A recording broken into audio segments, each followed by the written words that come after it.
Welcome into another episode of Coffee and Chel, the video series where I go through the prior videos, comments, and questions and help you with your hut lineup decisions. On today's show, we're going to talk about hitting and just gameplay in general. We're going to talk about more line combos needed because the chemistry system, the game has only been out for so long, and I guess, it's just kind of getting a little bland. And as well, we've got Tuesday content. So we'll start with hitting meta. So I played someone last night. I've been on my ranked grind right now. So I've been playing Cup Chase for like a week straight. Got all of the offline stuff done, and now I'm just grinding ranked. And I'm in like gold 3. I'm like on the cusp to go to gold 4. It's kind of where I'm hard stuck right now. But I played someone who literally just ran at me the whole time. And he didn't do it with the closest player that he had selected. He would select the furthest player back. You can do this by holding right trigger and clicking in the left thumbstick, or the right thumbstick. That will select the furthest player back closest to your net. Doesn't matter where it is, right? So if you're forward checking and you lose the puck, you can hold down right trigger, click in the right thumbstick, and you will auto-select your furthest back. So it's like your defenseman. And what he would do is he would just kind of go around everyone while I was trying to worry about the rush and the players in front of me, and he would just run into me as hard as he could. And so I would average like 4 hits a game. And I think that's why I struggled a lot, because last year I was really good at stick lifts and not so much poke checks, but stick lifts specifically. And now that that's gone, I have really struggled on defense to get the puck back. And I've averaged about 30, 35 hits a game since I started doing this. And my God, has it been good. So I've played really good. I've played and beaten some really good players in the community recently with this, and I think that it's why I hold off doing strategy videos early on, is because I like to try a whole bunch of different stuff, play as many good players as I can to kind of get like the gauge what's going on and what you're going to see. But I'm starting to think that defensively in your own zone, you have to be extremely passive. You kind of just have to sit there and make sure that you hold on to just trying to stay in position, no matter how you're defending, and just go around the outside while they go around the outside. Like, you want to push them to the outside. But defending the rush, I think hitting is the play. And it's really hard for players to get out of the way because they're straight lining, and not everyone has elite edges. So if they don't have elite edges, it's hard for them to go left and right, and obviously there's a skill to lining up a good hit. If they see it a mile away, they can just kind of get out of the way, right? So there is definitely a skill to it, but something that I've noticed and been pretty effective with so far. Offensively, I've loved the game. I'll be honest with you. You can score short side. You can score just straight up slap shots again. D to Ds are not automatic. They go in, but it is... I feel like if D to Ds were like they are right now in NHL 25 might have been a pretty good game from a gameplay standpoint. Again, they go in, but it's like 25%, I feel, from scoring them and getting them scored on. So I like that. And again, I like picking the corner on the strong side, or on your like left-handed wingers on the left side. Like, that's viable again, which I love. So I have liked offense. I've really hated defense. And I think the more and more I look at it, I played someone who was really good at poke checking, and a lot of that comes down to ping, no doubt. Anytime you have an input related mechanic, when you hit a button and you can do it faster than your opponent because of your connection to the server, it's always going to be quicker. But I played someone who's just unbelievable at it. It's still in the game. I think poke checking, like I said, I think there's instances where you poke check the puck and it doesn't get knocked off when it should. But I think that also you have to be extremely well positioned to do it and get it to work. But stick lifts just simply do not work. Like, inside position along the boards, stick lift, the problem is the player will get their stick down first. That's the issue. Your opponent will get their stick down first, making stick lifts just completely pointless. And I'd almost be okay if they left poke checking alone, because I think, again, if they go and try and make it better, it will just get overpowered. That's my fear. So I don't want that. I'd rather them just keep it the same, but allow us to stick lift again. It's like there isn't a delay. I feel like if you get stick lift clean, not a penalty, inside positioning, lift their stick, and you have inside positioning, they should have a half a second or second's too long, half a second where their player can't touch the puck, right? Like, that would make up for the weird physics in the game. And if they did that, then stick checking would be viable again, and we'd be in a pretty good spot. At least it would add another tool to the defensive abilities in the game. So more line combos. I try to when it comes to feedback or my thoughts on the game, I always try to remember that I've been playing the game for 12 days, and I mean 12 days entirety. My subathon has gone 12 days long, meaning that I've played NHL 24 hours a day for 12 days. Um, which is psychotic, but it's still going. And tonight I'm going to the the Blue Jays and Red Sox game to watch my Red Sox. My two buddies are going to try and do the 9x9 challenge. I'm going to try and stream it from the Jays games. If you want to watch that, I think I'm going to go live like when we get there at like 5ish. But nonetheless, if you want to contribute to the subathon and keep it going, I've seen a ton of people that are new to my stream that found me on via YouTube, twitch.tv/NoSleeves12. Any sub added to the stream makes 6 minutes to the clock, and I don't end until it's at 0. So that being said, more line combos. I want them to add one every Monday and Thursday. I think that they're being too protective, and adding in a ton would be really volatile for the market, like really volatile.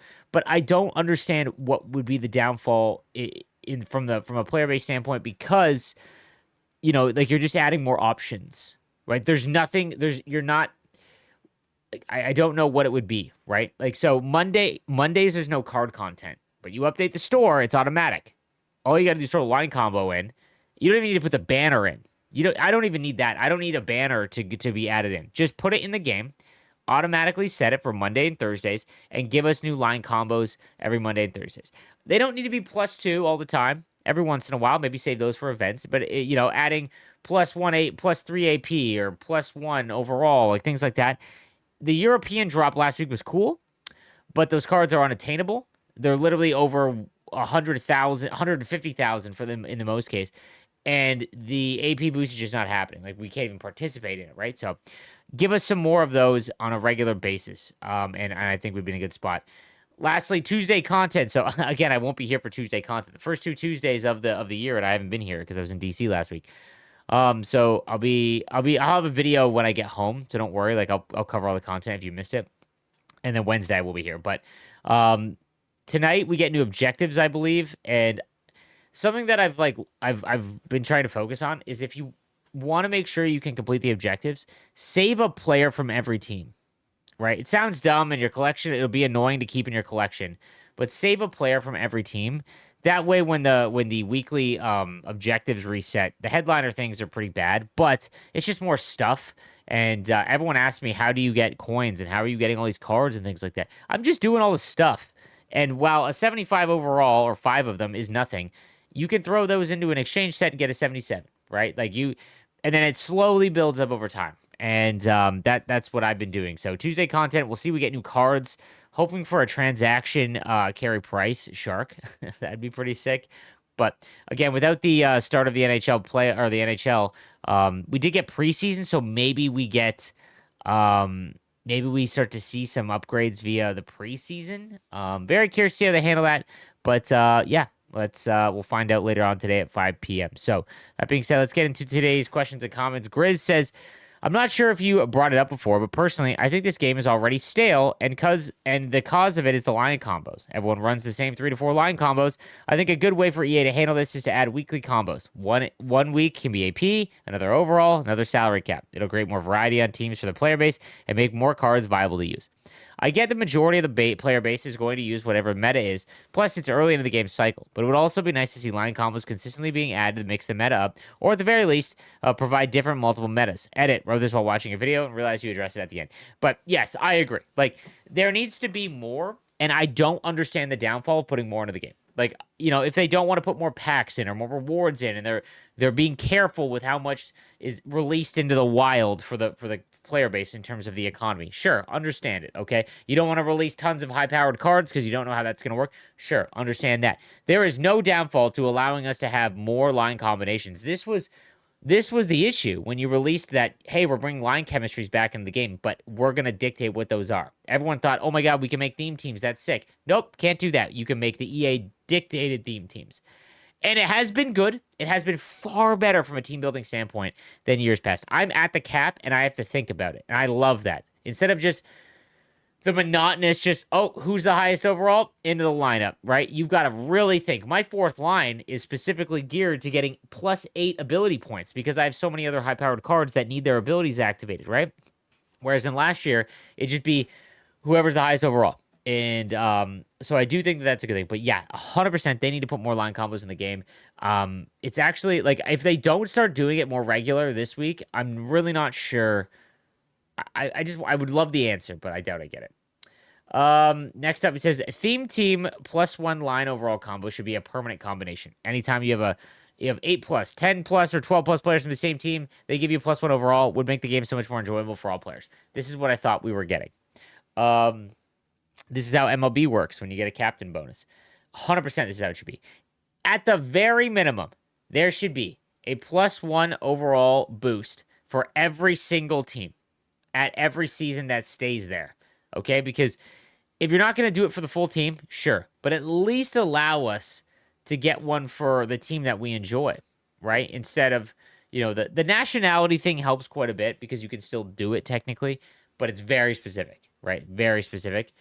But yeah, I think that for sure, if you want to put 12 Sharks on forward, give them a +3, give them a +4, like, because you're putting 77s in, even lower. Like, I'm in total agreement with you.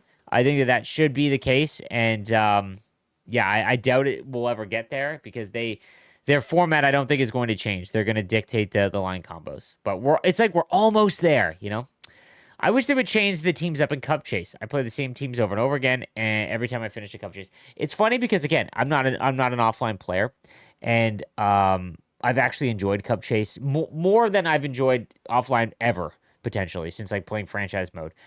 And it's just simply because you can do objectives while on Superstar. It's a little challenging, and you can get good rewards. But the offline players, I've seen this comment a lot, and I don't even pay attention to who I'm playing. Like I'm not like immersed in the mode. I don't care about offline play as from my standpoint because I don't get enjoyment from it, like a lot of it. But for the pure offline players, I agree. Like the changing it up, the new teams, I think that is something that people liked to do when they would play random teams. I just never even pay attention, so. I think the concern for ranked is so many casuals are not playing because they're tired of getting killed by a way higher skill. So now it's left with the higher skill players beating up on each other in silver, and they become stagnant there as well. 500, basically, I think what I'm trying to say is they can't separate themselves from the rest and they aren't playing. 1,000%. Silver, gold 1 is 1,800. Gold 1 is Division 2 last year. And for a lot of players that are hardcore, that might not be all that impressive. That is maybe 6% of the player base, maybe. So everyone else is way down there. And you've got Division 6 and 5 guys that want to play online a little bit against their own skill level, and they're never going to match up against their same skill level. Because you got guys that are in Division 3 or even Division 2 last year that are stuck in silver. And I think as the season goes along, there will be some separation. We're already starting to see it, right? I was hard stuck at Silver 3, got to Gold 1 in early access, right? And then once launch came, I was like, I'm now hard stuck in Gold 3, right? Like, or Gold 4 is my stuck. So I think it will continue to level out.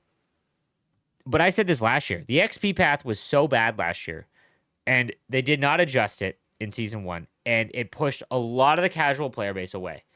And I think the ranked seasons is going to push away a lot of the casual online players, and that just sucks because I agree. It is brutal.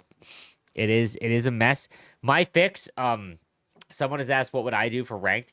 In my opinion, this is how you fix it. Very simple. You keep the ranked rewards the exact same and you duplicate a path. So there is another path. Let's call it, I don't know, you call it the program, the ranked program as opposed to the ranked ladder, whatever. And it works as you stated it would work in the deep dive. When you win, you get a square. When you lose, you don't lose one.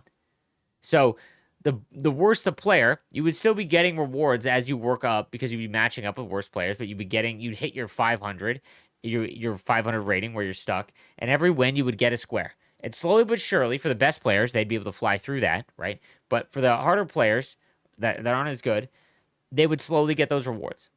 And then you also leave the current one in because I think you should reward the better players for online, right? This is what MLB does. They have a path that you can earn slowly by just playing the game. And then you also have a path that if you are great at the game, you will get the end rewards again, essentially. And that is what I think should be do should is how you fix it. If they just add in, here's the issue. If they just add in the like 30 wins, you'll get D-ranking again, right? And I guess you would kind of get D-ranking again in this way, but I think being able to get multiple rewards, like double for winning and being better, would be enough of an incentive. But I agree. I think it's pushing a lot of the player base away, and it kind of sucks. So I hope we see a fix to that. I see a lot of don't use goalies with high aggression. That's bad in player versus player games. What about CPU slash cup chase? Is this valid? In all honesty, the reason why big goalies work is because you don't need to worry about attributes as much. So attributes do matter for goaltenders. It's why it's really hard to score early on because shooting attributes don't match and they're very low early on. But when a shot is taken, a bigger goalie, it will hit their shoulder and they'll miss it with their glove hand, but it'll hit their shoulder, right? Whereas you might beat a smaller goaltender even if they have high glove high because they can't get their glove up there. It is simply just that's how it's always been. So online or offline, however, you could probably just use whoever the highest rated goaltender is. That's probably okay. Like Saros, I've seen people use Saros online. Like I don't think I would use someone under 6'2", or 6 foot maybe, but you could get away with that in CPU games. Yeah, I think you're okay to do that for sure. What do you think about 82s? Is it unreasonable to stack them up? My God, so I did a fantasy video yesterday, guys, and no one listens, and that's fine. So I don't talk about the market. I said that I'm just saving 80 overalls for the fantasy event, and I said, hey, I wouldn't buy them. You know, I would find a price that I would pay for them, and then I would buy them. But then I would not stop if it gets too high, right? Sure enough, everyone just went and bought 80s, didn't pay attention to the price, and now they're 1,000 or 1,200 coins more expensive. What I would not have done is anything over 2,400 or whatever it was. I would just be like, okay, I'm not going to buy them then. When they jump up to 3,000, leave them. Like don't do that. Just leave it. Don't touch that. Find a price point. Go and look on the auction house and be like, okay, this is what they're going for now. I will buy them if they are that price, and if they're not that price, leave them. Just leave them. It's not worth the price, right? So I am just simply stacking 80s because I've got nothing else to do. Again, I sell everything tradable, and I don't think that is the perfect way for you to make as many coins as possible. It's just what works for me. I don't like worrying about the market. I'm trying to learn about the market more. I don't get to play and talk about the market as a normal player would, obviously, because when I say, man, those 87 or those 83s are great value, bang, gone. They're 15,000 coins higher, right? Like, so what I do is I'm just selling everything and I'll take the coins. And if I missed out on making a couple extra 1,000 coins because I didn't sell my cards later and I didn't hold on to them, oh well, I'll go earn more. That's the great thing about Cup Chase. You can just go do Cup Chase again, right? So, that's my philosophy on it. I'm just holding on to 80s because, like I said, I got nothing else. I'm not going out and buying them. I'm using my coins to buy and try out players. So, like that, yeah, I play the game differently, I think, than a lot of the players want to play when it comes to the market. I'm just not someone who's well versed in the market, and I own that, and I'm trying to be a little bit more understanding of it. But yeah, when it comes to 82s, they'll be used. Here's the thing, guys. All of the overalls will be used. 85s will be usable in a couple months. That's how it works. It's just every month plus 1 or 2 higher. That's how it goes, right? So at some point, 82s will be viable. If you stack them now, they might be a waste of coins this next one because 82s aren't required for the event, but they were for the MSP, so I don't know. Can you please make a video on checking? I don't understand how some players I face lock onto me like a rocket, or I get leveled from behind. This is my biggest weakness. So when it comes to hitting, I have been really bad at hitting since NHL 23 when total controls came into play. Not because using circle is a bad thing to do when using total controls, but it's the animation. When you hold circle and let go, it does the shove. And I, for whatever reason, have never been able to time it up well. And so I use the skill stick to hit. So it's like taking a slap shot on total control. And the reason I do that is because I hold down, you can hold down to charge up a hit and then let it go, and you don't get stuck in the shove animation, right? You don't have to do that. So I will show you guys how I'm now hitting. And the way, if you are getting hit a lot, if someone is running at you, you need to either hold on to the puck and curl left and right or pass immediately, pass quickly. And I don't just mean forward, I mean backwards too. And again, when I do my strategies video, hopefully next weekend, this weekend coming up, it'll show you guys everything you need to know. But yeah, like this is something that I think players are going to have to get better at this year, because if they don't fix stick checking or poke checking, you need to be able to crush them and get the puck free via hitting. That's like, because it's the only way.